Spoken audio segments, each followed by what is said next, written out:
Hola, cumpliendo el primer año de Eres, donde hablamos de ser es, en este programa los entrevistados, uno desde la filosofía oriental y la música y otro desde el respeto y cuidado de la naturaleza, coinciden no solo en que viven cada uno en su respectiva sierra, sino que en un consejo o máxima existencial: que cultivemos nuestro ser, del instinto que somos hacia la conciencia activa, para alcanzar la serenidad como meta, así como la armonía con nuestro entorno. Como siempre, también contaremos con la colaboración de la escritora Lola Llabrés, así como la música de Saulo Sauce.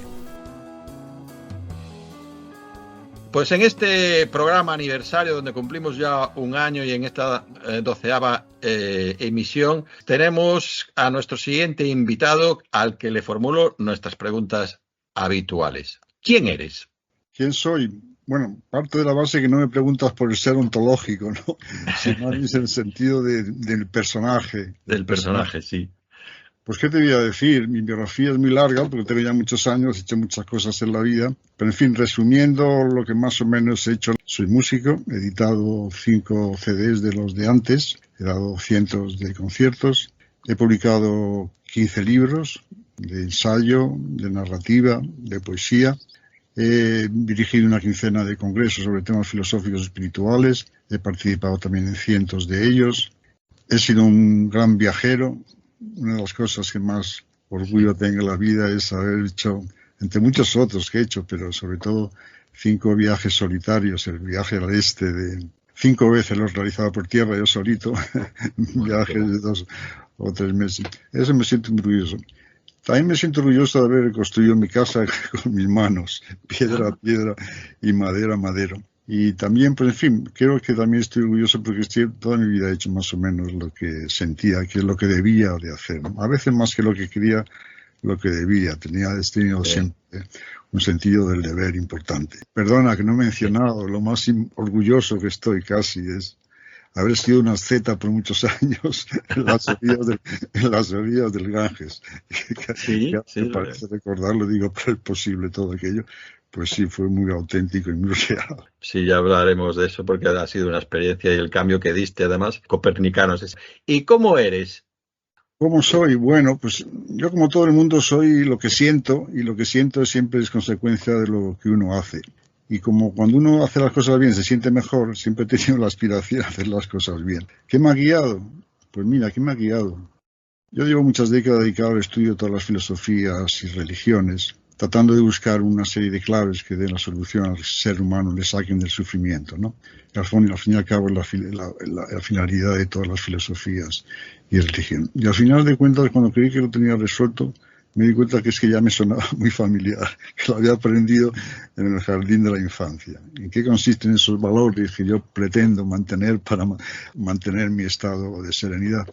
Pues son lo más sencillos: no robar, no mentir, no dañar, pero no solamente físicamente, sino se puede robar. No hace falta quitar la cartera al prójimo para robar, se quita el tiempo, se quita la energía, se manipula. En fin, esos 3 principios más ese imperativo básico de no hagas más lo que no quieras que te hagan, que ha sido mencionado por todos los grandes filósofos de la historia, desde Tales para acá. Pues creo que eso es todo lo más importante que un ser humano debe tener en cuenta si quiere llevar una vida más o menos digna y satisfactoria, ¿no? Y ya en el término ontológico que comentabas antes, el ser, ¿qué es el ser? ¿Qué es el ser? Yo creo que como verbo ser es existir en el tiempo. ¿Y qué es existir en el tiempo? Primero, pagar el tributo de la entropía que nos va a llevar al cambio, al deterioro. Existir en el tiempo y responder a los mecanismos de la existencia, las órdenes que nos da la existencia continuamente, ¿no? De que nos levantamos a que nos acostamos, la existencia nos está dando 3 mandatos: perpetuarte, conservarte y superar. Todo lo que hacemos al cabo del día lo puedes encajonar en uno de estos 3 apartados o una mezcla de ellos. Y yo pienso que estamos inmersos en el inmenso océano de la existencia, el alma del mundo, en el que se encuentra todo lo que es universal. Nosotros somos entes evolutivos, sin nada en particular, ni espiritual, ni nada, que nos movemos dentro de ese inmenso océano. Entonces, en virtud de la complejidad ganada, de la sabiduría personal, uno va levantando una antenita, el intelecto tan refinado, y empiezas a captar cuanto más refinado tienes esa antena, pues más captas de lo que es universal. ¿Qué es lo universal? Pues son la voluntad, son los valores, son la consciencia, son la lógica matemática, son los instintos, son las leyes de la naturaleza. Eso es lo universal, lo que es la información del universo que dicen los científicos. Entonces, cada ente evolutivo, en virtud desde las piedras hasta nosotros, pues captamos de ese inmenso océano aquello que nos corresponde. En cuanto también creo que me preguntabas por las creencias, yo no soy religioso, no sigo ninguna religión. Sin embargo, creo que cuando dentro de esa alma del mundo se la llega a percibir, se la siente de una manera inmediata, no a través de la razón, sino de una forma no inmediata, sino inmediata, entonces eso lo identificas con el Dios personal. Pero es un Dios personal que en realidad no es el tradicional, el clásico creador. Y a nivel ya sociológico, antropológico o en plural, si en el ser podríamos decir que es el singular, en el somos, y vamos, refiriéndonos sobre todo a nuestra especie, a la llamada Homo sapiens, ¿no? Especie Homo sapiens. ¿Cómo somos? Pues somos puro instinto. No somos otra cosa. El ego se cree que lo tiene todo en sus manos, que es el que dirige, que controla, y sin embargo lo único que hace más o menos es dirigir nuestros instintos. Los tres instintos tienen muchas maneras, los ordena la asistencia, pero cada uno los interpreta en virtud de su vida personal. Todos sentimos el impulso de perpetuación a través de la libido, de la conservación con el hambre, de superarse a través de la visión o del contento. Entonces, cada ser humano entiende esas órdenes de una manera. Y eso es lo que es un ser humano, un currito que no hace más que obedecer a los tres imperativos: come, ama, mantente y ten más de lo que sea.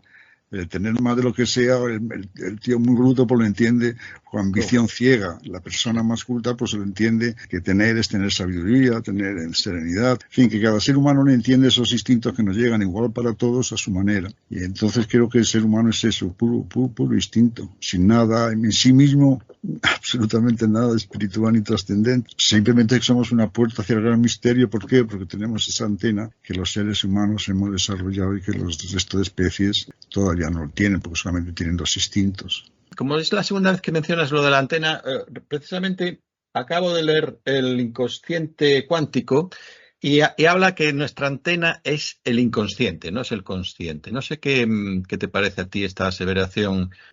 Copy no tengo. Es que en primer lugar yo soy una persona que creo que Freud nos tiene engañados desde hace muchos años. Yo no creo ni en el consciente ni en el subconsciente. Yo solamente creo en el consciente. Porque en el consciente está todo. Tú vas de acuerdo al subconsciente, no. Tú actúas de acuerdo a lo que eres, a lo que has hecho a lo largo de tu vida, a tu conducta, a tu manera de ser. Es a lo que tú respondes. No respondes al subconsciente. El subconsciente y todo lo que has vivido ya está incorporado en el presente. Ya en el presente donde tienes que trabajar. Yo creo que todas las terapias regresivas no hacen más que devolverte cosas que no tienen ningún sentido, porque todo eso que quieres resolver ya lo tienes en el presente, ahí donde tienes que atacarlo, en tus fallos, en los puntos débiles de tu carácter, ahí donde se refleja todo ese mundo consciente y subconsciente, ¿no? Todo está en la memoria, te puedes acordar o no, pero todo está en lo que llamamos consciente. Eso con respecto al tema del consciente y subconsciente, en el que yo pienso que había que aplicarle la navaja de Ockham, porque es que no tiene más que somos solo lo que somos en el presente, ¿no? Y ahí es donde hay que trabajar y donde las terapias tienen que dirigirse, ¿no? A devolverte un pasado que no hace más que moverte y trastornarte. Estamos hablando con Fernando Díez, que es destacado filósofo, escritor y músico especializado en filosofía india, orientalismo y mística. Como ya él dijo, pasó 12 años en la India, donde profundizó en la música clásica, la filosofía y la búsqueda espiritual. Como experto en filosofía, orientalismo y mística, ha participado en multitud de congresos y universidades, organiza e imparte cursos sobre filosofía india, meditación, musicoterapia y transformación personal.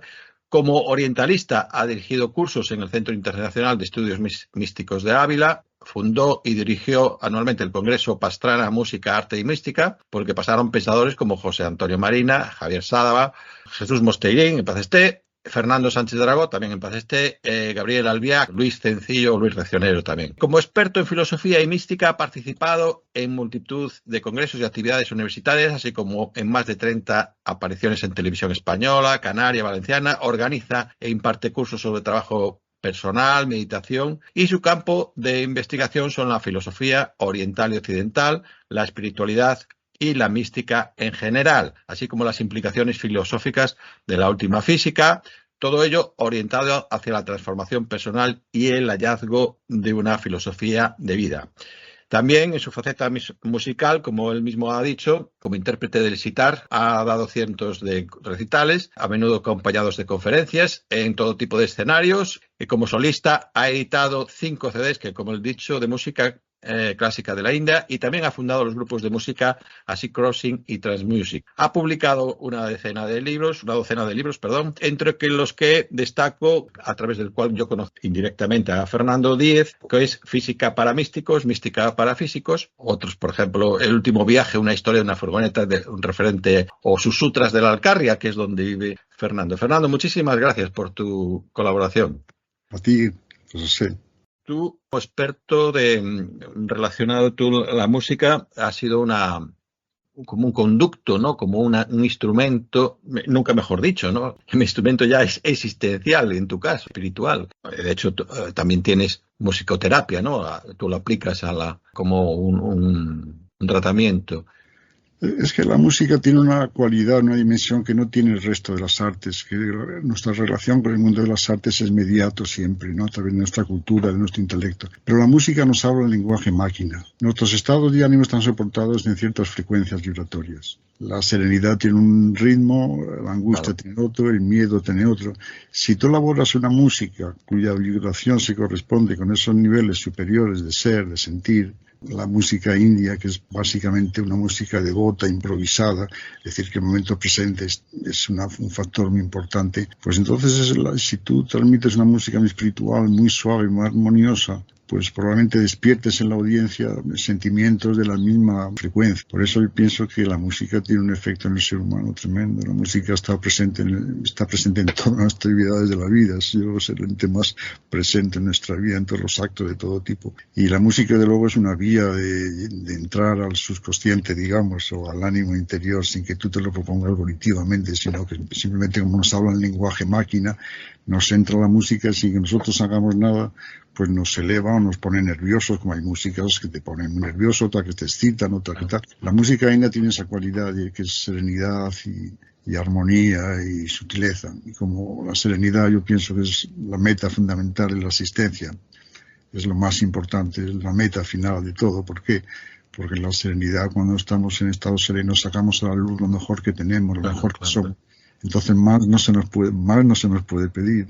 Sacamos lo que somos, pero más tampoco lo que somos. Entonces creo que la música es un camino como la meditación y la respiración son caminos hacia la paz mental, que cuando la mente está en cierto estado de ánimo, pues se descuelgan en ella sensaciones y vibraciones y te provocan voluntades y actitudes y deseos y aspiraciones, ¿no? Estar en el presente es algo fundamental por una razón filosófica e incluso científica, por lo menos filosófica. Las percepciones del aquí y ahora transcurren en el espacio. No puede haber ansiedad, no puede haber porque simplemente hay percepción, no hay reflexión. En el momento que aparecen los pensamientos nos meten en el tiempo, que el tiempo es el malo de la película, con el devenir, el deterioro, el cambio, la percepción del fluir y de las cosas. Es decir, que estar en el aquí y ahora tiene una razón muy científica detrás, o filosófica. Es obvio que las percepciones suceden en el espacio y los pensamientos en el tiempo. Y entonces al pensar, metes al malo en la película y por ahí entran las sombras. Si tú estás en aquí y ahora entregado a lo que estás haciendo, que es muy difícil, puede ser una aspiración, pero no es nada fácil, sobre todo si es una vida cotidiana intensa, pues hombre, estás retirado en la montaña, toda la gente alrededor haciéndote gurú y tal, pues probablemente, pero una persona normal no puede estar todo el tiempo en el aquí y ahora, porque los pensamientos son inevitables. Pero hay que saber que cuanto más pensamientos tienes, más se metes en el tiempo y más puedes sufrir. Sí. Cuanto menos te metas en el tiempo y más estés en la percepción de los sentidos, más tranquilo vas a estar, porque en el presente, en el aquí y ahora, las percepciones no hay ansiedad, simplemente hay un juicio de lo que ves, una sensación, pero no hay ansiedad, no hay un juicio. ¿Piensas en el futuro? Pues sí, porque en el futuro todos vamos hacia el futuro, hay que preverlo, pero solo en términos más bien de seguridad, de tener, en fin. El Occidente se entiende así. Dices que a través del conocimiento y la sabiduría y de la actitud hacia el mundo, esto al final es lo que hace el carácter de cada uno, ¿no? El conocimiento, la sabiduría, la actitud hacia el mundo. Sí. El carácter es lo que somos, el resumen de toda la experiencia vivida y es el objeto sobre el que hay que trabajar, con consciencia y voluntad, ¿no? que son los dos factores fundamentales, la consciencia y la voluntad. Además tienen que ir juntas. La consciencia tiene que llevar la voluntad, si no, no sirven para nada. Tú puedes hacer un propósito, yo qué sé, más sencillo, no fumar. Pero si no se unifican los dos, no sirve para nada. Pero cuando vas a fumar un cigarro, si eres consciente, te lo fumas fenomenal. Si no tienes la voluntad, no lo realizas. Y si llega el momento y no tienes consciencia, no te acuerdas, pues tampoco sirve. Es decir, que la voluntad, consciencia, es la herramienta fundamental para evolucionar. Para eso sirve la meditación, porque la meditación no desarrolla la consciencia. La consciencia es lo que es como la luz, se utiliza o no se utiliza. En lo que se desarrolla la meditación es la voluntad de mantenerte consciente, en el aquí y ahora. Para eso sirve la meditación, entre otras series de cosas muy efectivas, ¿no? Tú también ya lo demostraste con tu obra de la física para místicos, mística para físicos, con la ciencia y la espiritualidad, Fernando. De la física cuántica, quizá ahí fue un aldabonazo. ¿Cómo ves tú esto? Es un tema muy complejo. Hablar de física cuántica sin ser físico no me sale bien. Pero lo que puedo decir es que los dos temas, mística y física cuántica, no tienen absolutamente nada que ver.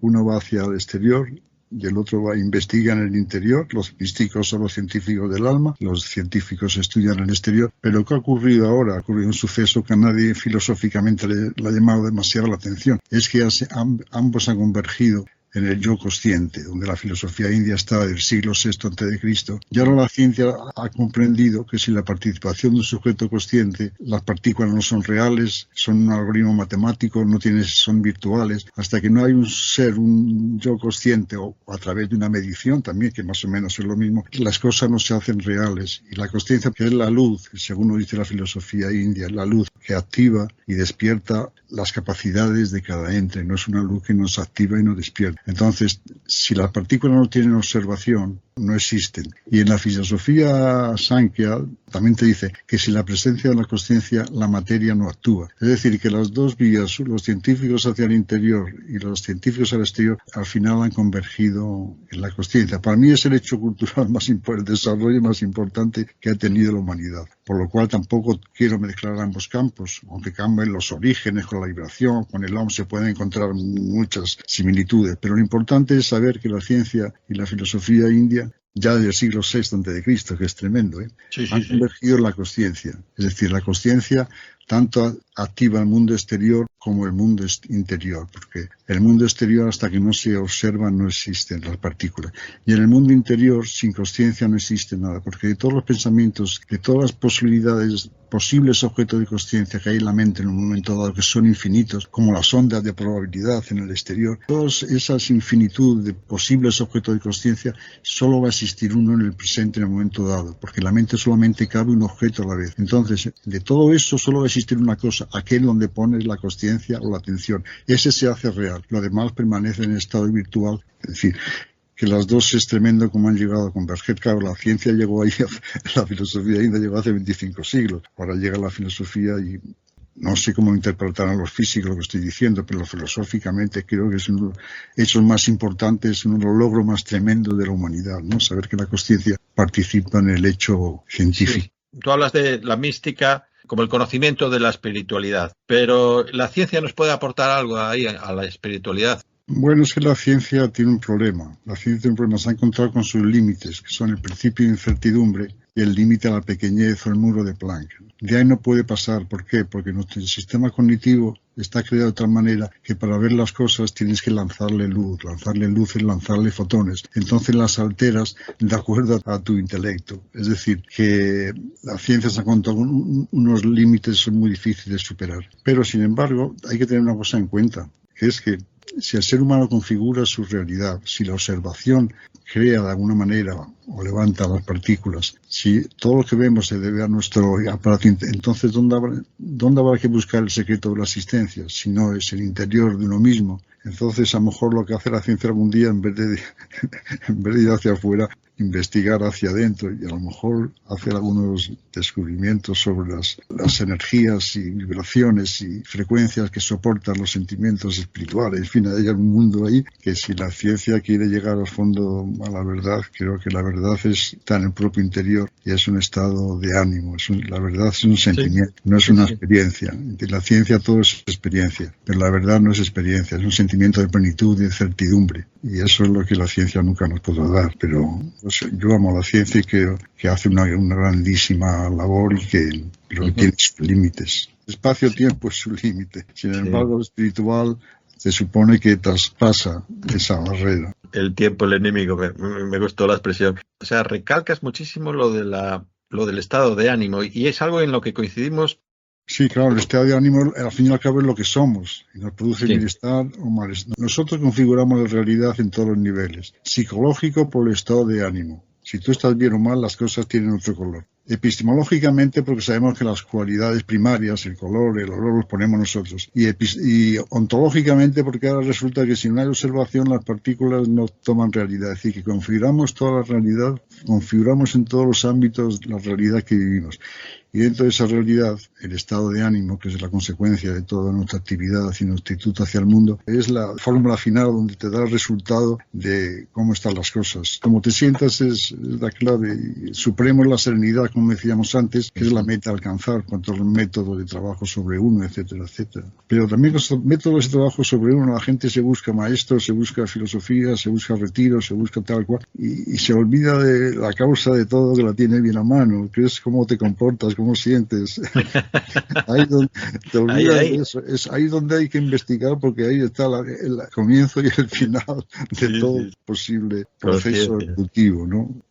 Y ahí donde hay que trabajar en el carácter, lo que uno es, cómo se siente, qué relación tiene con los demás. No en hacer yoga, meditación, que está muy bien, pero que es parte de lo que es cultivarse una persona, que me parece cultivarse es lo mejor que puede hacer un ser humano en aras de sentirse mejor. Cultivarse por un lado y hacer las cosas mejor, un poquito mejor cada día, un poquitín mejor. Esas dos cosas creo que son el camino más directo a la tranquilidad. Conservo el libro que recomiendo a los lectores porque precisamente haces un autoanálisis del carácter con un cuestionario. ¿Estoy respondiendo adecuadamente al instinto de conservación y al de perpetuación y al de superación? ¿Cuántos apegos o dependencias tengo? ¿Estoy evolucionando, aprendiendo, transformándome? ¿En qué creo? ¿Cuáles son mis valores fundamentales? ¿Soy consecuente con ellos? ¿A qué aspiro en la vida? ¿Me gusta lo que hago? Es lo que dice Fernando. O sea, el material lo tenemos bien cerca, ¿no? Perdona, José. Después de ese libro tengo otros varios que tratan el tema. Uno es Ciencia y Consciencia, la editorial Kairos, y otro es Eres lo que buscas,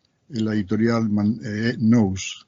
Para terminar y agradeciéndote mucho tu tiempo, bueno, no voy a mencionar la palabra tiempo porque tiempo es el enemigo, pero con respecto a otro tema de la espiritualidad que también nos lleva ventajas, mucho Oriente, que es el después, ¿no? El más allá. Sí. La verdad que el tema, ya sabes que en el Oriente se resuelve el tema con la reencarnación. Bueno, en Occidente también ha existido, ¿no? Pero yo pienso que es la única explicación un poquito racional que hay, porque toda la experiencia vivida va a desaparecer así por las buenas. Es muy duro eso para el ser humano. No me extraña que haya creado, se haya inventado cosas. Claro. Pero yo, sobre más allá, la verdad es que yo quiero en la trascendencia, en el alma del mundo y todo eso. Creo en ello, lo siento. Pero con respecto a que es del ser humano cuando se muere, la reencarnación da una explicación bastante sensata y con pruebas y cosas que han pasado, el carácter de cada persona, lo diferente que es. En fin, da a pensar que todos llegamos aquí con una historia, ¿no? Pasa que esa historia ahora va venida en el ADN. El ADN es una especie de karma, ¿no? Porque es el ADN que traemos, que es pues un poco el karma en otro sentido y con otras características, pero el karma, el ADN es el resumen de toda la experiencia vivida por miles de vidas y experiencias que han llegado hasta nosotros. O sea que realmente el ADN es una especie de reencarnación, pero no tiene el sentido trascendente que le dan los hindúes, que vas a tu espacio y luego vuelves y tal. Y no puedo, si eso es así o no es así, no tengo criterio, no es un tema que me atrae mucho. De todas maneras, yo creo que la gente en general no le preocupa la muerte por lo que va a venir después, sino le preocupa lo que deja aquí. Desde el coche, la pareja y la vida sexual. Yo creo que el ser humano le duele más dejar eso que pensar en dónde va. Por eso, la persona, cuanto más apegos tienes a las cosas que estás viviendo, más miedo a la muerte tienes. Mira, lo del apego.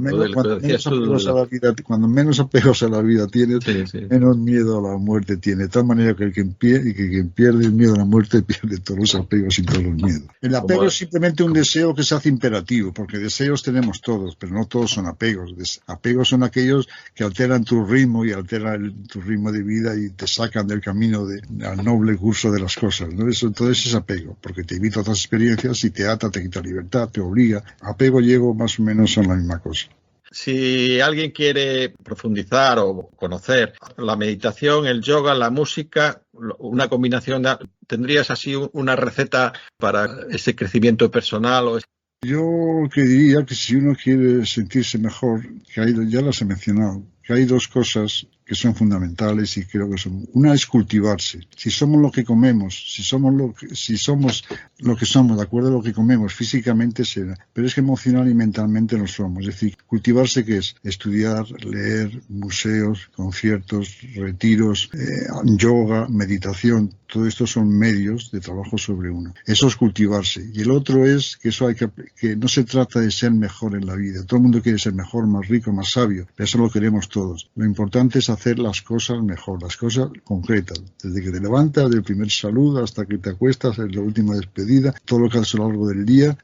Si uno procura hacer todos los días un poquitín mejor, que se consigue con mínimo de consciencia, pues creo que esas dos cosas. Cultivarse, tener la voluntad consciente de hacer las cosas un poquito mejor. Creo que esas dos cosas. Y saber que la felicidad no se puede buscar dentro. Que la felicidad, lo que hay que hacer es eliminar lo que nos causa malestar. Cuando no tenemos ningún malestar, entramos al bienestar. No hay otro espacio psicológico en el que estar. O malestar, o bienestar, o medio neutro. Es decir, que si tú eliminas de tu vida, pones en orden las cosas, resuelves todos los asuntos pendientes y quitas todas las cosas que te generan malestar, que las sabes porque te despiertan de madrugada muy a menudo, si tú arreglas, vas a pasar al estado de bienestar. No se trata de buscar la felicidad. Es mucho más fácil buscar lo que la evita porque ¿qué es la felicidad? ¿Dónde está? ¿En qué nivel? La buscamos en el placer, pero ¿de qué placer y en qué medida? Es decir, que lo que hay que hacer es ir en dirección contraria, eliminar la ignorancia, o eliminar lo que nos causa malestar. De acuerdo a las normas éticas de vida, son principios que mencionamos, ¿no? que son las leyes psicológicas. Si tú haces esas cosas que decíamos bien, te sentirás bien. Si las haces mal, por los remordimientos, la intranquilidad, la entropía que generan los estados, pues te sentirás mal. 7 años allí viviendo en el Ganges, o esos 5 viajes hasta allá, claro, pedirte una referencia o una experiencia sé que es como pedir que guardar el mar en un vaso, ¿no? Pero ¿nos podrías decir algo que te haya llamado muchísimo la atención o que nos pudieses transmitir como la, no sé, panacea o el gran grial? Pues mira, me acaba de venir a la memoria una idea. Y es que yo solo aprendí de los humildes. Jolín, qué bueno. En esos momentos de mi vida que he sentido que estaba aprendiendo algo del prójimo, han sido siempre motivados por un acto de humildad de alguien. Esos son los sentimientos y las experiencias que más me han enseñado y más emoción me han producido. La inocencia, la ingenuidad, esto tiene un valor, tiene una fuerza. Al final, Fernando, es lo que decía... Digo la humildad culta, porque hay una humildad que no tener otra cualidad, pero hay una humildad culta que es lo que yo venero y adoro y creo que es un camino. Es que el prójimo no es el enemigo a batir, es el amor a ganar, porque todo lo que somos, todo lo que sentimos es consecuencia de nuestra relación con el entorno. Entonces, cuanto más cuidemos al entorno, más alimentarnos, más a gusto nos vamos a... Porque no hay otro espacio donde pueda venir bienestar o malestar más que del trato al prójimo. Entonces, conviene tenerlo muy en cuenta. Es una meditación que hay que tener en cuenta que el prójimo te viene todo lo bueno y lo malo y que tú puedes provocar que venga una cosa a otra con tu actitud, porque lo bueno siempre atrae lo bueno y lo malo y el odio atrae al odio, ¿no? En fin. No quiero irme con mal sabor de boca porque me estabas diciendo eso, el prójimo, y me estaba acordando de Palestina, de Gaza, de Ucrania, no sé qué, no sé cuándo, y dices tú, madre mía. Pero eso es culpa de los instintos. Los instintos, por un lado, nos pueden dar la miseria y la grandeza. Te pueden llevar hasta la experiencia mística, pero si no te llevan a la lucha desde que te levantas, a la lucha con el prójimo, porque todo el mundo tiene que realizar sus instintos. Y todo el mundo se mete en el huerto del prójimo, quiere lo del otro, y aquí estamos como estamos, ¿no? Pasa que con el dolor, con el conflicto y con el dolor aprendemos. Desgraciadamente, solamente se puede aprender con dolor. De las experiencias positivas sacamos gozo, que está fenomenal. Pero conocimiento solo lo sacamos de las negativas. Avanzamos como la ciencia, por prueba y error. El error cometido es donde aprendemos, como la ciencia.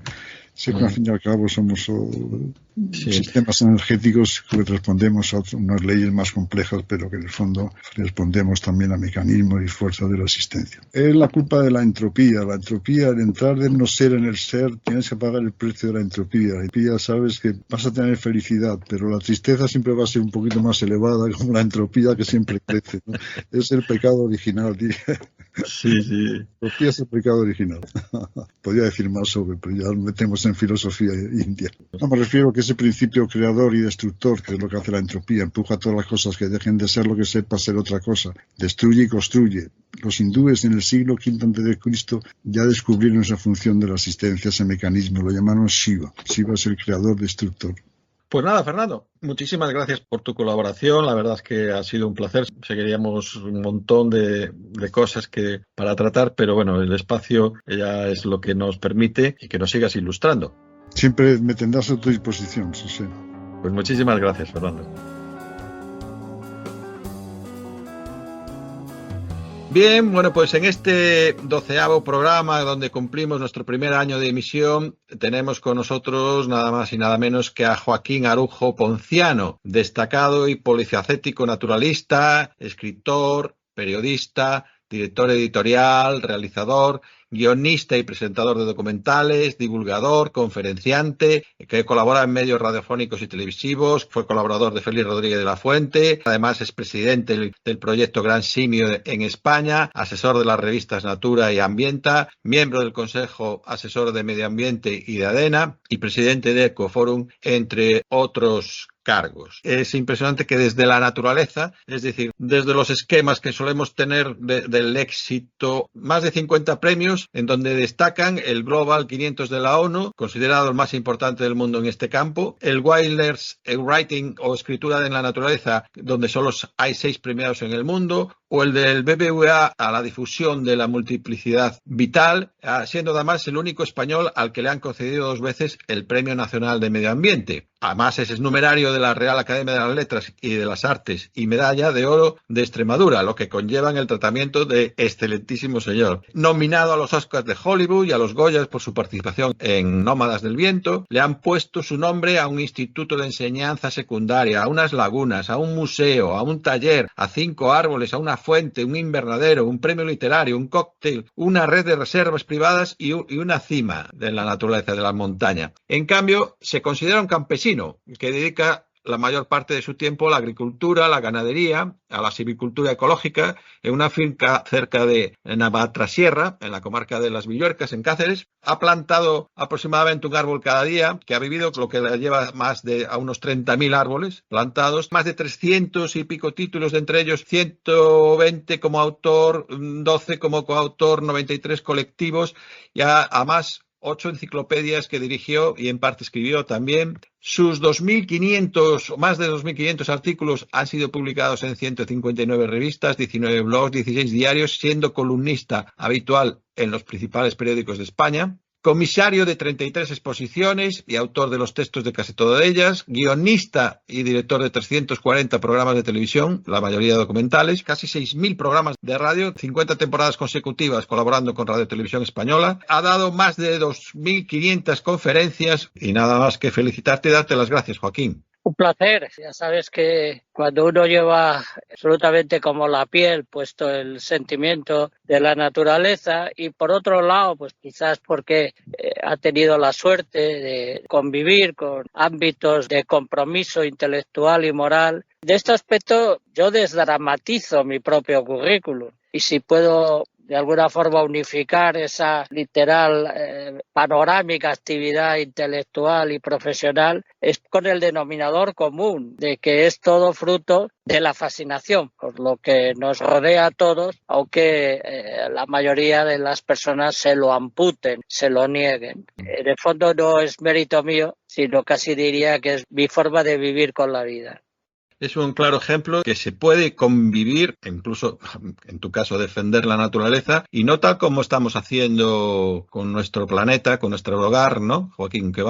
Parece que vamos contra natura, ¿no? En algún sitio escribí que parecía como lo del complejo de Edipo o de Electra, en este caso, que matamos a nuestra madre, ¿no? Que vamos contra nuestra madre. Algo, desde luego, tenemos. Es decir, la capacidad destructora de cada humano y del conjunto que llamamos humanidad es absolutamente indescriptible e inabarcable, las dos realidades. El ser humano, yo creo que padece dos enfermedades. Una de ellas es absolutamente mental, una suerte de odio hacia lo viviente, porque somos los que sabemos que vamos a perder la condición de viviente. Claro. Parece que eso nos lastra, nos convierte en algo patológico. Incluso yo muchas veces psicopático llego a llamarlo. Es decir, con las excepciones que todos conocemos y en algunos casos casi con una postura sentimentalmente y diametralmente opuesta, ¿no? Es decir, los enamorados de la naturaleza, pues hacemos incluso sacrificios personales muy duros para que siga habiendo belleza y libertad en los campos. El otro gran tropiezo es intelectual, es de concepción de lo que eres y de cómo debe funcionar el ser humano. Para mí, el que desde el punto de vista de la propia historia social del pensamiento se llegara a concebir que lo importante era alejarse de la naturaleza, que incluso que había que negarle a la naturaleza cualquier suerte de respeto, admiración y no digamos lo que algunos proponemos, ¿no? Que sería pues la convivencia en el mayor grado posible de igualdad. Estas dos circunstancias, un tropiezo histórico que viene de la mente de los grandes filósofos del siglo XVIII y del siglo XIX, y luego una cuestión que es muy, muy difícil porque, y esto es gravísimo, porque todos nacemos como parte de la naturaleza y todos nacemos con sentimiento de la naturaleza. Luego, la educación, eso que se llama socializar, el sistema educativo y los queridísimos medios de comunicación, pues se dedican a extirpar de la inmensa mayor parte de los humanos ese sentimiento de la naturaleza, ¿no? Y nosotros somos pues esa gotita que intenta contrarrestar, porque precisamente nos inclinamos por todo lo contrario, por cultivar, mantener el sentimiento de la naturaleza, precisamente por lo considerarlo muchísimo menos error, casi diríamos que es algo verdadero, que eso es cierto, que es hermoso, que es convivencial, que es necesario, que no nos inunda de vanidades, mentiras, codicias y agresividad, y en consecuencia, pues yo considero que precisamente el que yo viva a 15 kilómetros de mi primer vecino, curiosamente me hace más sociable que vivir en el barrio de Chamberí de Madrid, que es donde nací. O sea, cuanto más concentrados estamos en las ciudades, menos comunicados estamos. Ya es contradictorio, ¿no? Por ejemplo, tú en el libro El calendario de la vida dices que la vida es un fenómeno pequeño, nuevo, dudoso y corto, pero sin duda también el más bello espectáculo del universo. Entonces, ¿cómo es que esa maravilla que es la vida, que encima no la vemos o no es frecuente, cómo es que despreciemos tanto entre nosotros como en las guerras, como en aún países con penas de muerte, en fin, la violencia que tenemos entre nuestra propia especie y sobre todo después contra el entorno, ¿no? Sí, es esa suerte de perversión que puede resumirse muy bien con una frase que yo he utilizado con alguna frecuencia, porque me parece de las más lúcidas que se han escrito nunca, es de Albert Camus, ¿no? El humano es el único ser vivo que destruye lo que prefiere. Y es curioso porque yo estoy convencido, y no solo porque ya tengo muchos años y he convivido con muchas personas y he debatido en cientos de ocasiones, de fondo es sorprendente porque si no te ves obligado a mentir por convencionalismo, comodidad, hipocresía o mezquindad, todo el mundo reconoce que prefiere beber agua limpia que agua contaminada. Claro. Prefiere ver árboles que no líneas de asfalto. Prefiere la libertad individual que no el sometimiento a determinadas fuerzas dominantes. Prefiere la convivencia que la guerra. Prefiere literalmente la transparencia que la opacidad. Prefiere la vida a la muerte. Punto. Claro. Pero esta civilización, el 80% de las cosas que hace causan muerte, directa o indirectamente, más cerca o más lejos. Es decir, el sistema económico está basado en el saqueo de los elementos básicos de la naturaleza, cuando no el saqueo de los recursos de otros países que tienen menos capacidad de apoderamiento que los países industrializados. Realmente es absolutamente incoherente, pero el sistema funciona destruyendo lo que prefiere. De hecho, tú hablas que la existencia no se trata solo de vivir, sino de vivir de manera que se honre y se cuide el entorno natural que nos sustenta. Sí, O sea, vivir con la vida, vivir admirado, vivir con la serenidad que conlleva las actitudes de respeto, incluyendo incluso el vivir con esfuerzo, el vivir. Yo sudo mucho trabajando con mis manos. Hombre, este señor que ha escrito tantos libros, que ha dado tantas conferencias. No, yo soy un trabajador manual, yo soy un artesano, procuro serlo, sobre todo. Esos árboles que he plantado, que solo son 27.000, por cierto, y sí, equivalen a uno por cada día vivido, y por supuesto esto no quiere decir que cada día plantes un árbol, sino que vas plantando árboles del periodo que es posible en el otoño, y luego sumando todo eso y dividiéndolo por tu propia trayectoria vital te sale a uno por día vivido, ¿no? Pues eso, yo no considero que he plantado un árbol si yo no he hecho el agujero en el suelo con una herramienta. Por eso digo que hasta considerar que trabajar con las manos, que sudar, que tener callos, que conseguir una parte importante de lo que comes, que cuidar de animales también es una forma de comprensión del mundo, que por tanto es una actitud culta, esencialmente culta. Yo mantengo que no es culto el que no cultiva. Claro. Así de taxativo soy, ¿no? Y por algo la palabra cultivar y cultura tienen ese origen etimológico concreto y absolutamente equivalente, ¿no? Bueno, pues todo esto es lo que hay que poner también encima del tapete, porque realmente estamos muy extraviados. Ahora se considera que el gran éxito en la vida es tener un determinado número de seguidores en algo que es la mayor falsificación de las relaciones humanas que jamás se ha llevado a cabo. Yo estoy en redes sociales y tengo muchos miles de seguidores, pero a nadie quiero engañar. Eso no tiene nada que ver con la verdadera relación entre humanos, eso no tiene nada que ver con la verdadera información, eso no tiene nada que ver con el verdadero conocimiento. Por tanto, sí, lo usas, pero yo casi siempre para hacer un llamamiento a que se vaya a las fuentes auténticas. Yo en las redes sociales insto a contemplar la naturaleza, insto a leer, insto a que se escuchen las conferencias o los programas de radio, ¿no? No planteo ningún tipo de aquilatación de la verdad porque yo tenga unos miles de seguidores, para nada, en absoluto. Esto es importante porque estamos cada día más en manos de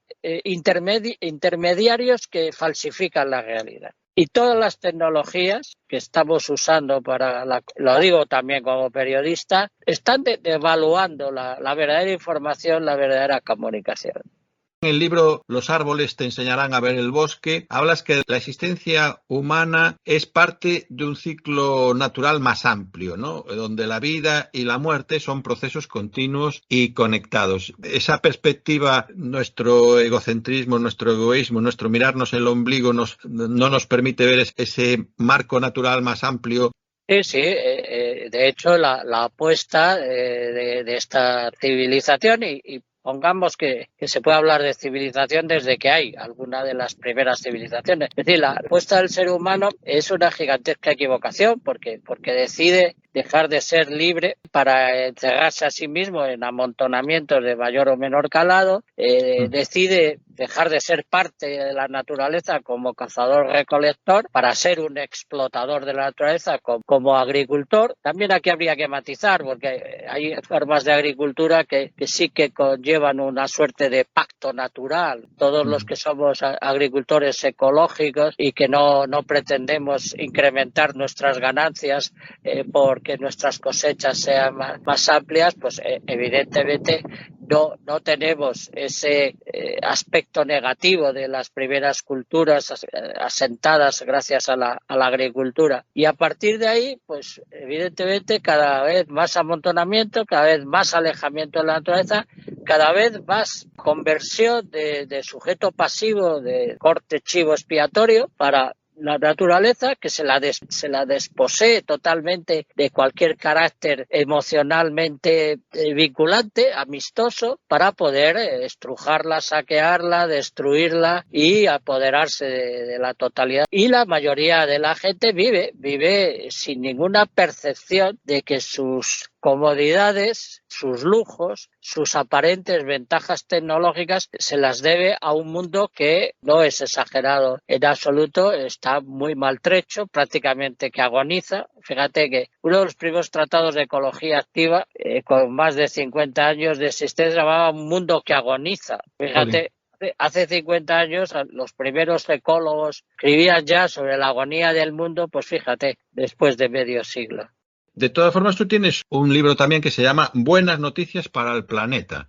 Sí, en la proporción no nos permite, hay que ser honestos y sinceros y transparentes, y por supuesto también es verdad. Yo llevo 55 años de militancia activa y pues cuando yo empecé pues no había prácticamente más que 2 parques nacionales y 10 o 12 parques naturales. Bueno, ahora hay 17 parques nacionales, hay 150 parques naturales, hay un montonazo de legislación de protección de la naturaleza, se han decidido muchas cosas oportunas, hay un debate incluso sobre una ley fundamental que sería la del ecocidio, hay países ya en el mundo que reconocen la naturaleza personalidad jurídica propia, también algunos elementos en países concretos, hay ríos de Nueva Zelanda que tienen los mismos derechos que las personas, o el Mar Menor en España. Son grandes avances, yo creo que ambiciosamente lógicos logros del pensamiento ecológico.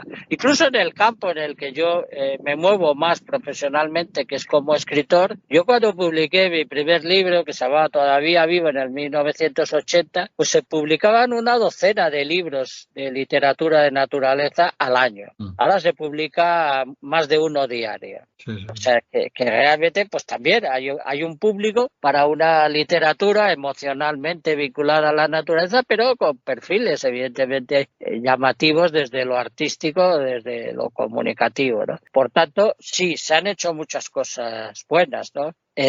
Ahora casi todos lados puedes hablar de un departamento de educación ambiental, de logros del avance científico espectaculares, incluso pues algo que yo lo he querido calificar de forma literaria con un poco de ironía, hasta casi sarcasmo, que yo digo que hemos conseguido que los grandes poderes de este mundo se vean obligados a mentir, porque ahora mismo no hay jefe de Estado, no hay jefe de gran empresa internacional que no diga que le interesa mucho el medio ambiente, que lo quiere cuidar y que va a hacer mucho por el medio ambiente. Hay 4 excepciones, porque hay quien presume también de ser enemigo de la vida, ¿no? Pero sí, se han logrado muchas cosas. Lo que pasa es que luego cuando vas, y esto no tiene ninguna gracia, cuando vas a los diagnósticos, cuando vas a la comprobación del estado de salud del mundo, que es el resultado de investigaciones muy correctas, muy serias de corte científico, resulta que el diagnóstico es pésimo. Sí. Hemos hecho mucho, pero no hemos hecho lo suficiente como para decir que estamos en un periodo de mejoría generalizada de la salud del planeta. De momento, la salud del planeta es mala y empeora, insistiendo en que también hemos hecho muchas cosas, hemos hecho muchos hospitales para la naturaleza, hemos hecho muchas medicinas para la naturaleza, hay muchos doctores dedicados a cuidar de la naturaleza, pero la naturaleza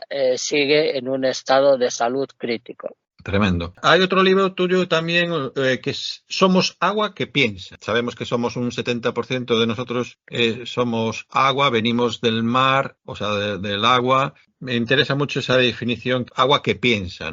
Sí, el agua, los elementos básicos, pues es probablemente el que más propone, entre otras cosas porque propone la vida y propone las formas, propone las estructuras, propone los vínculos, las relaciones. El ciclo hídrico es la gran metáfora de la vida, el eterno volver a empezar, que es lo que define a la naturaleza frente a los propósitos de terminar los empeños que caracteriza también a este estilo de vida de las civilizaciones actuales. El agua siempre es joven, el agua siempre está proponiendo las novedades, el agua es la formadora de todas las formas. Nuestros ojos son 2 grandes gotas de agua, nuestro cerebro es un pequeño charco ahí encarcelado en nuestro cráneo. Pensamos con agua, indudablemente, porque el cerebro es más de un 90% de agua. En consecuencia, no hay un contenido vivido sin un continente, y cuando el continente es más del 90%, evidentemente yo no estaría hablando si yo no fuera una suerte de charco, mi cerebro no estuviera anegado completamente. Es fundamental, y además el agua es el primer espejo, y el agua es la que, solo haciendo la radiografía del agua, se hace la radiografía de la sociedad y de la civilización. Es el espejo que refleja todas las realidades. Y luego, pues probablemente cuando sabes, gracias ahora a que tanta divulgación está logrando pues todo lo que tiene que ver con el mundo vegetal, afortunadamente, porque había una primacía un poco injusta, ¿no?, del mundo animal. Bueno, si el 93, 94, 95% de la vida del planeta son plantas, ¿qué son las plantas? Pues las plantas en la inmensa mayor parte de los casos son todavía más agua que nosotros, es decir, que son agua erguida, es decir, cualquier planta fundamental, desde la mata de judías, de alubias o de tomates que tienes en la huerta, que puede ser un 95, 97% de agua, hasta la más elemental de las hierbas que come la vaca, pues ya me contarás cómo no vamos a considerar que el agua es el elemento esencial para la vida, y es el elemento esencial para la condición humana. Es decir, que vemos, comemos, bebemos y respiramos. Esto está bastante poco divulgado. Respiramos también gracias al agua. Es decir, que la función clorofílica libera oxígeno, y no hay función clorofílica sin agua, ¿no? Y sobre todo sin la función clorofílica de las algas del mar. Por tanto, esencial para estar vivo es respirar, es comer y beber. Esas tres cosas las hacemos gracias al agua. Y si como humanos consideramos que pensar, sentir, reconocer, acordarnos de cosas es también muy importante, que son aspectos que trabaja el cerebro, pues resulta que también para eso necesitamos el agua. Yo siempre digo que la gran crisis es la sequía de ideas. La sequía de ideas y de reconocimiento es lo que precisamente está convirtiendo a este planeta en un ámbito seco. Y lógicamente, para terminar, hay que decirlo de forma rotundamente: el agua es vida, la muerte es algo seco. Sí, de hecho, tú hablas de la condición del ser humano, hablas de la esencia del ser humano, dices que está intrínsecamente ligada a la naturaleza y concretamente a los árboles en particular. El árbol representa el mayor punto de encuentro de lo que la naturaleza proporciona. Y al mismo tiempo es absolutamente inseparable de nuestra línea evolutiva. Porque sí, nosotros vivimos desde hace 12, 14.000 años fuera de los bosques, pero durante los 6 millones de años anteriores, todo el tronco evolutivo de los grandes primates, pues fuimos especies arbóreas. Entonces, eso para empezar, es decir, nuestro verdadero hogar, porque para la historia de la vida, pues los 200.000, 250.000, 300.000 años que llevamos viviendo fuera del bosque es una ridiculez. Es la diferencia que hay entre 300.000 y 6 millones. Y eso de entrada nos hace en algunas de las facetas más importantes, entre las que está la capacidad visual, la capacidad de aprender cosas con las manos, la capacidad incluso de hablar, está muy ligada a esa vivencia del bosque. O sea que el bosque ha sido esencial para el linaje humano y para, en el fondo, una frase que yo he usado mucho en libros y en conferencias: somos como somos porque un día fuimos bosque. También es algo de lo que llamaríamos cultura verdaderamente culta o cultura del respeto, el reconocer la procedencia. Pues mire usted, yo me llamo emboscado a mí mismo y me siento muy orgulloso de que mis orígenes fueran el bosque. Pero claro, el bosque es el lugar con mayor capacidad de acogida, es lo más hospitalario, es el lugar donde se produce el mayor intercambio de elementos básicos para la vida, es el lugar donde se encuentra la tierra, el aire y el agua, con la luz del sol, que es la que forma las posibilidades de estar vivos para las plantas. El bosque ha inventado algunas de las mejores estrategias vitales. El bosque ha inventado la simbiosis, ha inventado la comunicación, ¿no? que ahora mismo está absolutamente en boca de todos, la capacidad de intercambiar información, de asistencia mutua, de colaboración entre los árboles. Y hasta si me apuras por un poco más desafectado de solemnidad, pues los árboles han inventado una de las mejores cosas, que es la que yo estoy disfrutando ahora mismo. Yo estoy bajo la sombra de un árbol que planté hace 40 años, ¿no? Claro. Y en un día de calor, lo mejor que te puede pasar es que haya una sombra donde refugiarte. Es decir, que evidentemente el árbol es la mayor conquista de la historia de la vida, así de claro. Entre otras cosas porque es el lugar donde hay más vida. Pues ya terminamos, Joaquín. Simplemente, precisamente la última pregunta, me atrevo a hacerte una pequeña trampa, ¿no? A ver. Sí, pongámonos que los budistas o la cultura oriental tuviesen razón en el tema de la reencarnación. Tú que has visto tanto, que conoces tanto intrínsecamente nuestra esencia, la esencia de la naturaleza, si te diesen a elegir, ¿en qué te reencarnarías, Joaquín? Bueno, la verdad es que ya lo voy a hacer. Es que yo ya he decidido una reencarnación que va a ser posible. Es decir, yo hace muchos años, y esto está expresado en uno de mis poemas más conocidos y hasta aplaudidos por mucha gente, es un poema que se llama Elijo elegir y que, resumiendo mucho, pues yo elijo ser árbol. Y yo con 25 años decidí que me enterraran bajo un roble de mi propia finca, donde por cierto pues ya descansa mi padre, mi madre, mi hermano y una sobrina, fíjate. Y por tanto yo me voy a reencarnar en un roble melojo y ya está. Los átomos que de mí queden en el planeta Tierra será árbol que deje respirar a otros seres vivos, será árbol que dé sombra, será árbol que dé cobijo. Pero hay un aspecto que yo abordo también en el libro que has mencionado de Somos agua que piensa, y es que la reencarnación es absolutamente cierta, solo que es cierta para el agua. El agua se encarna y reencarna incesantemente porque el planeta tiene la misma agua desde hace muchos miles de millones de años, y para que se entienda mejor, es decir, que en nuestro organismo ahora mismo hay gotas de agua, hay moléculas de agua que fueron cualquier cosa que se nos antoje imaginar en el pasado. Si yo tengo dentro de mi cuerpo agua que a lo mejor fue Gandhi, o fue Goethe, o fue Unamuno, personas a las que admiro, pero a lo mejor yo tengo gotas de agua que fueron parte de las secuoyas de California, o que fueron parte de las glaciaciones en el Cuaternario. Yo estoy compuesto por el agua del pasado, que a su vez fue otras personas, fue otros seres vivos, y por tanto la reencarnación desde un punto de vista casi diríamos que perfectamente comprobable, porque es científico y es auténtico, pues el agua claro que se reencarna. Y si alguien, pues como el tronco hinduista de las filosofías orientales, considera que vas a reencarnar en seres vivos concretos, bueno, pues esto ya son opciones que yo respeto enormemente, pero yo, sabiendo que voy a ser árbol, pues ya estoy muy tranquilo con mi reencarnación. Bueno, pues ya abusando de ti, de tu confianza, con respecto a la espiritualidad, porque claro, estamos hablando de agua, cosas materiales, pero con respecto a esta otra parte intangible, ¿qué pinceladas nos podrías decir, Joaquín, con respecto a nuestra espiritualidad?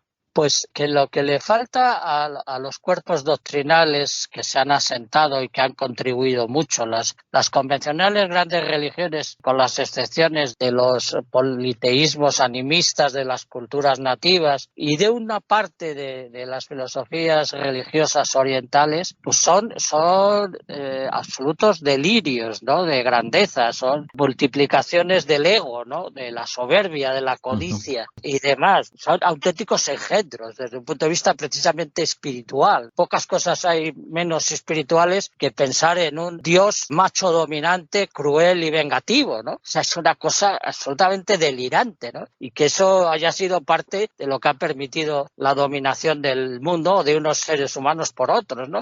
Por tanto, pues para tener una religión, la religión del patrimonio común que es la vida, la religión que podría ser la religión de lo nuestro, es decir, no de de lo que te impulsa a ser dominante sobre alguien, ¿no? La religión de la verdad absolutamente generalizada, de que lo que importa es la vida. Y bueno, pues la religión, si me apuras, sin mandamientos, sin dogmas, y que se resuelve muy fácilmente. Vive, deja vivir, vive con la vida, alégrate de estar vivo, ¿no? Esa, para mí, ¿no? Es evidentemente es una religión sin religión, ¿no?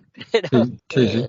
sobre todo un pensamiento emocionalmente potente, ¿no? Pero que por lo menos a algunos pues, nos permite vivir con serenidad, con alegría, sin querer ser nada sobre los demás y trabajando para algo que es importantísimo. Porque los que defendemos la naturaleza defendemos el patrimonio común de la humanidad. Ajá. No defendemos las cuentas corrientes de los ya poderosos, defendemos lo que es de todos, absolutamente, y no pedimos nada a cambio por hacerlo, ¿no? Pues, por tanto, pues esa serenidad que te da el estar a favor de lo que importa, pues es más que suficiente recompensa. Sí. Pues nada, Joaquín, con ese sol y esta entrevista en pleno campo cacereño, yo cambio un poco la cultura de la religión y lo que te digo antes, se decía de otra forma, yo te digo que la naturaleza te bendiga, es tu fiel amiga, tu fiel aliada, que le has dado mucho y seguro que te lo va a compensar de alguna forma. O sea que te deseo, ya te digo, que la naturaleza te bendiga, Joaquín. Ya me han contado. Tú piensas que 55 años de actividad, que no me he jubilado, me han reconocido, me han premiado, me he ganado la vida con bastante holgura. En fin, estoy más que compensado. También te lo has trabajado y el ahínco ese y sobre todo el afán, lo que decías tú al principio, esa querencia, esa pasión con la que has vivido ese contacto y ese entorno y ese respeto también, claro, que es lo que... Un gran ejemplo, Joaquín. Muchísimas gracias. Pues a ti un abrazo. Gracias, Joaquín. Hasta ahora. Bueno, pues hasta aquí el primer año de emisión del programa Eres, donde hablamos de seres, y os dejo con la compañía de Lola Llabrés. Muchas gracias y saludos de José Gabriel Vázquez.